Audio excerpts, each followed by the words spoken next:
Hi hello ನಮಸ್ಕಾರ ಮಕ್ಕಳೇ. S7 exam ನಲ್ಲಿ ಟಾಪರ್ ಆಗ್ಬೇಕಾ? ಹೇಗ್ ಓದ್ಬೇಕು ಅಂತ ಹೇಳ್ತೇನೆ. ಸಿಂಪಲ್ ಇದೆ, ಇದನ್ನೇ ಫಾಲೋ ಮಾಡಿ ಅದೆಷ್ಟೋ ಮಕ್ಕಳು ಟಾಪರ್ ಆಗಿದ್ದಾರೆ. ನೀವು ಸಹ ಟಾಪರ್ ಆಗ್ತೀರಾ ಅನ್ನೋ ಭರವಸೆ ನನಗಿದೆ. ಅದಕ್ಕಿಂತ ಹೆಚ್ಚಾಗಿ ನಿಮ್ ಮೇಲೆ ನಿಮಗ್ ಭರವಸೆ ಇರಬೇಕು.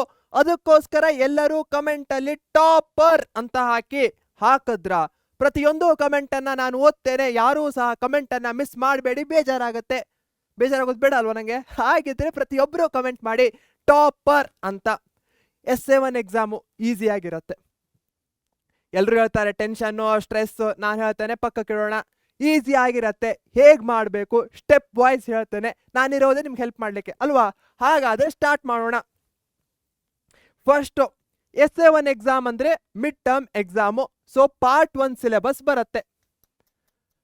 ಪಾರ್ಟ್ 1 ನ ಸಿಲೆಬಸ್ ಬರುತ್ತೆ ಅಂದ್ರೆ ಅದರ ಅರ್ಥ ಏನು? ಪಾರ್ಟ್ 1 ನ ಟೆಕ್ಸ್ಟ್ ಬುಕ್ ಬರುತ್ತೆ.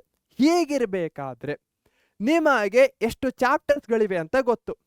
ಅವುಗಳಲ್ಲಿ ಯಾವುದು ಡಿಫಿಕಲ್ಟು, ಯಾವುದು ಈಸಿ, ಯಾವುದು ಮಧ್ಯಮ ಡಿಫಿಕಲ್ಟು ಅನ್ನೋದು ಸಹ ಗೊತ್ತು. ಬಟ್ ನಿಮಗೆ ಹೋದ ವರ್ಷದ ಬ್ಲೂ ಪ್ರಿಂಟ್ ಇದೆ. ಯಾಕೆ ಸರ್ ಈಗ ಬ್ಲೂ ಪ್ರಿಂಟ್ ತರ್ತಿದ್ದೀರಾ, ಇದು ಫೈನಲ್ ಎಕ್ಸಾಮಿಗಲ್ವಾ ಅಂತೀರಾ? ಎಸ್, ಅದು ನಿಜ. ಬಟ್ ಈ ಬ್ಲೂ ಪ್ರಿಂಟ್ ಇಂದ ನಿಮ್ಗೊಂದು ಐಡಿಯಾ ಸಿಗತ್ತೆ ಯಾವುದು ಹೈ ವೇಟೇಜ್ ಅಂದರೆ ವೆರಿ ಇಂಪಾರ್ಟೆಂಟ್ ಆಗಿರುವಂತಹ ಚಾಪ್ಟರ್ಸ್ಗಳು. ಅದನ್ನ ನೀವು ಯಾವುದೇ ಕಂಡೀಷನ್ ಅಲ್ಲೂ ಮಿಸ್ ಮಾಡಬಾರ್ದು. ಇದು ಅಂಡರ್ಸ್ಟ್ಯಾಂಡ್ ಆಗ್ತಾ ಇದೆ ಅನ್ಕೊಳ್ತೇನೆ. ಹಾಗೆ ನೀವು ನಮ್ಮ ಚಾನೆಲ್ನಲ್ಲಿದ್ದರೆ ಸೋಷಿಯಲ್ ಸೈನ್ಸ್ನ ಯಾವ ಚಾಪ್ಟರ್ಸ್ಗಳನ್ನ ಓದಬಾರ್ದು, ಸೈನ್ಸಿನ ಯಾವ ಒಂದು ಚಾಪ್ಟರ್ನ ಓದಬಾರ್ದು ಅಂತ ನಮ್ಮ ಹರ್ಷಿತಾ ಮೇಡಮ್ ಅವರು ವಿಡಿಯೋ ಮಾಡಿದ್ದಾರೆ. ಇವೆಲ್ಲ ನಿಮಗೆ ಸಿಗಲ್ಲ ನೀವು ನಮ್ಮ ಚಾನೆಲನ್ನು ಸಬ್ಸ್ಕ್ರೈಬ್ ಮಾಡಿಲ್ಲ ಅಂದರೆ ನೋಟಿಫಿಕೇಶನ್ ಬೆಲ್ ಬರಲ್ಲ.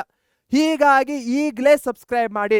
ಯಾಕಂದ್ರೆ ಏನು ಓದಬೇಕು ಅನ್ನೋದಕ್ಕಿಂತ ಏನನ್ನ ಓದಬಾರ್ದು ಅಂತ ಗೊತ್ತಾದ್ರೆ ನಮ್ಮ ಅರ್ಧ ಕೆಲಸ ಕ್ಲಿಯರ್ ಆಗತ್ತೆ. ಒಂದೊಂದು ಮಗು 1 ಮಾರ್ಕ್ಸ್ ಬರ್ತಾ ಇರುತ್ತೆ ಆ ಚಾಪ್ಟರ್ ಇಂದ, ಅದಕ್ಕೆ ಒಂದು ಪೂರ್ತಿ ದಿನವನ್ನ ಕೊಡ್ತಾರೆ. ನೀವು ಹಾಕ್ತಾ ಇರುವಂತಹ ಎಫರ್ಟ್ಸಿಗೂ ಮಾರ್ಕ್ಸಿಗೂ ಡೈರೆಕ್ಟ್ ಆಗಿರುವಂತಹ ರಿಲೇಷನ್ ಕಾಣಿಸ್ತಾ ಇದೆಯಾ? ಇಲ್ಲ. ಇದೇನಾಗತ್ತೆ, ಜಸ್ಟ್ ಹಾರ್ಡ್ ವರ್ಕ್ ಆಗತ್ತೆ. ಬಟ್ ಅದರಿಂದ ನಮ್ಗೇನು ಉಪಯೋಗ ಇಲ್ಲ. ಹೀಗಾಗಿ ಸ್ಮಾರ್ಟ್ ವರ್ಕ್ ಮಾಡಬೇಕು. ಯಾಕಂದ್ರೆ ಲಿಮಿಟೆಡ್ ಟೈಮ್ ಇದೆ ನಮ್ಮ ಹತ್ರ. ಇಲ್ಲಿ ತನಕ ಅಂಡರ್ಸ್ಟ್ಯಾಂಡ್ ಆಗ್ತಾ ಇದೆ ಅಂದ್ರೆ ಥಮ್ಸ್ ಅಪ್ ಕೊಡಿ. ಯಾಕಂದ್ರೆ ನನಗೂ ಸಹ ಖುಷಿ ಆಗತ್ತೆ. ಯು ಆರ್ ವಿತ್ ಮೀ ಅಂತ ಗೊತ್ತಾಗತ್ತೆ. ಕೊಟ್ರಾ? ಎಸ್. ನೆಕ್ಸ್ಟ್, ಯಾವ ಚಾಪ್ಟರ್ಸ್ಗಳನ್ನ ಓದಬಾರ್ದು ಅಂತ ನಾನು ಹೇಳಿದೆ, ಯಾವ ಚಾಪ್ಟರ್ಸ್ಗಳು ಇಂಪಾರ್ಟೆಂಟ್ ಇವೆ, ಆ ಚಾಪ್ಟರ್ನಲ್ಲಿ ಯಾವ್ದು ಇಂಪಾರ್ಟೆಂಟು ಅಂತ PYQsಗಳಿಂದ ಗೊತ್ತಾಗತ್ತೆ. Very very very very important. PYQsಗಳನ್ನ ಮಿಸ್ ಮಾಡಲಿಕ್ಕೆ ಹೋಗಬೇಡಿ. ನಮ್ಮ ಪರೀಕ್ಷೆ ಆ್ಯಪ್ನಲ್ಲಿ PYQsಗಳಿವೆ ಚಾಪ್ಟರ್ಸ್ಗಳಿಗೆ, ಬಹಳಷ್ಟು ಚಾಪ್ಟರ್ಸ್ಗಳಿಗೆ. ಅವುಗಳನ್ನ ರೆಫರ್ ಮಾಡಿ. ಇದರಿಂದ ನಿಮಗೆ ಒಂದು ಐಡಿಯಾ ಬರುತ್ತೆ ಏನು ಓದಬೇಕು ಏನು ಓದಬಾರ್ದು, ಯಾವುದನ್ನ ಪದೇ ಪದೇ ಕೇಳಿದ್ದಾರೆ, ಯಾವುದನ್ನ ಓದಬೇಕಾದ್ರೆ ನಾನು ಎಕ್ಸ್ಟ್ರಾ ಎಫರ್ಟ್ಸ್ಗಳನ್ನ ಹಾಕಬೇಕು. ಯಾಕಂದ್ರೆ ನಮ್ಮ ಮೈಂಡ್ ಇರೋದು ಇಷ್ಟೇ, ಇದರಲ್ಲಿ ಎಷ್ಟು ಇನ್ಫಾರ್ಮೇಷನ್ಸ್ಗಳನ್ನ ಹಿಡ್ಕೊಳ್ಳಿಕ್ಕಾಗತ್ತೆ? ಸ್ವಲ್ಪ ಕಡಿಮೆ. ಹೀಗಾಗಿ ಆದಷ್ಟು ಯಾವ್ದು ಇಂಪಾರ್ಟೆಂಟ್ ಇದೆಯೋ ಅದನ್ನ ಮತ್ತೆ ಮತ್ತೆ ಓದಿದ್ರೆ ಆ ಮೈಂಡ್ ಹಿಡ್ಕೊಳ್ಳತ್ತೆ. ಇಲ್ಲ ಅಂದ್ರೆ ಕೈ ತಪ್ಪು ಹೋಗುತ್ತೆ. ಹಾಗಾಗೋದು ಬೇಡ ಅಂದ್ರೆ ಮೋಸ್ಟ್ ಇಂಪಾರ್ಟೆಂಟ್ ಯಾವ್ದಿದೆಯೋ ಅದನ್ನ ನಾವು ಯಾವುದೇ ಕಂಡೀಷನ್ದಲ್ಲೂ ಮಿಸ್ ಮಾಡ್ಕೊಳ್ಬಾರ್ದು. ಅದೇ ನಮ್ಮ PYQsಗಳಾಗತ್ತೆ. ಯಾವ್ದನ್ನು ಓದಬಾರ್ದು, ಯಾವ್ದನ್ನು ಓದಬೇಕು, ಯಾವ್ದನ್ನು ಮಿಸ್ ಮಾಡಲೇಬಾರ್ದು ಅಂತ ಹೇಳಿದ್ದೇನೆ. ಹೀಗಾದ್ರೆ ಟಾಪರ್ ಆಗೋದು ಹೇಗೆ? ಟಾಪರ್ ಆಗಲಿಕ್ಕೆ ಸಿಂಪಲ್ಲು. ಡೈಲಿ ನನಗೆ 2 to 3 hours ಕೊಡಿ. 2 ರಿಂದ 3 ಗಂಟೆ ಅಷ್ಟೇ ಸಾಕು. 3 ಗಂಟೆ ಕೊಡಿ ನಂಗೆ. 3 ಗಂಟೆಯಲ್ಲಿ 2 ಸಬ್ಜೆಕ್ಟ್ಸ್ಗಳನ್ನ ಪ್ರತಿದಿನ ತೆಗೆದುಕೊಳ್ತಾ ಹೋಗಿ.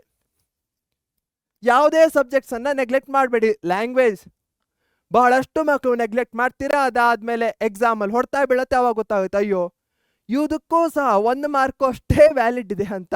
ಹೀಗಾಗಿ ನೀವು ಕಡಿಮೆ ಇಂಪಾರ್ಟೆನ್ಸ್ ಆ ಸಬ್ಜೆಕ್ಟಿಗೆ ಕೊಡ್ತೇನೆ ಆ ರೀತಿ ಮಾಡ್ಲಿಕ್ಕೆ ಹೋಗಬೇಡಿ. ಡಿಫಿಕಲ್ಟ್ ಆಗಿರೋದನ್ನ ಈಗಲೇ ಸ್ಟಾರ್ಟ್ ಮಾಡಿ. ಡಿಫಿಕಲ್ಟ್ ಪ್ಲಸ್ ಹೈ ವೇಟೇಜು ಲ್ಯಾಂಗ್ವೇಜಸ್ಗಳಿಗೆ ಈಕ್ವಲ್ ಇಂಪಾರ್ಟೆನ್ಸ್ ಅನ್ನ ಕೊಡಿ. ಎಲ್ಲದರದ್ದು ಸಮ್ಮರಿಯನ್ನ ತಿಳ್ಕೊಳ್ಳಿ, ಸಾರಾಂಶವನ್ನ.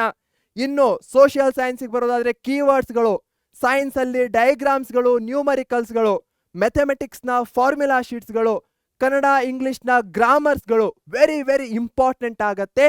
ಯಾವುದೇ ಕಂಡೀಷನ್ದಲ್ಲೂ ಏನೇ ಮಿಸ್ ಆದ್ರೂ ಇವು ಮಿಸ್ ಆಗಬಾರ್ದು. ಪ್ರತಿಯೊಂದು ಸಬ್ಜೆಕ್ಟ್ಸಲ್ಲೂ ಗೊತ್ತಿರತ್ತೆ ಇವು ಫಿಕ್ಸ್ಡ್ ಆಗಿ ಕ್ವಶನ್ ಬಂದೇ ಬರುತ್ತೆ ಅಂತ. ಅದನ್ನ ನೀವು ಈಗಲೇ ಏನು ಮಾಡಬೇಕು, ತಗೊಳ್ಬೇಕು. ಹೀಗಾಗಿ ಇಂಪಾರ್ಟೆಂಟ್ ಆಗಿರೋದ್ರ ಮೇಲೆ ಫೋಕಸ್ ಮಾಡಿ.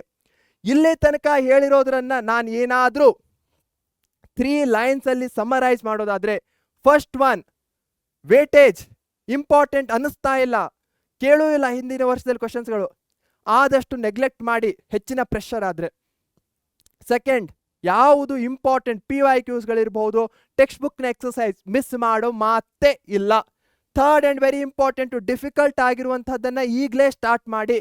ಹಾಗೆ ಯಾವುದು ಇಂಪಾರ್ಟೆಂಟ್ ಅಂತ ಸಬ್ಜೆಕ್ಟ್ ವೈಸ್ ಇದೆಯೋ, ಪಕ್ಕಾ ಕ್ವಶನ್ ಅಂತ ಗೊತ್ತೋ, ಅದನ್ನು ಮಿಸ್ ಮಾಡ್ಲಿಕ್ಕೆ ಹೋಗಲೇಬಾರ್ದು.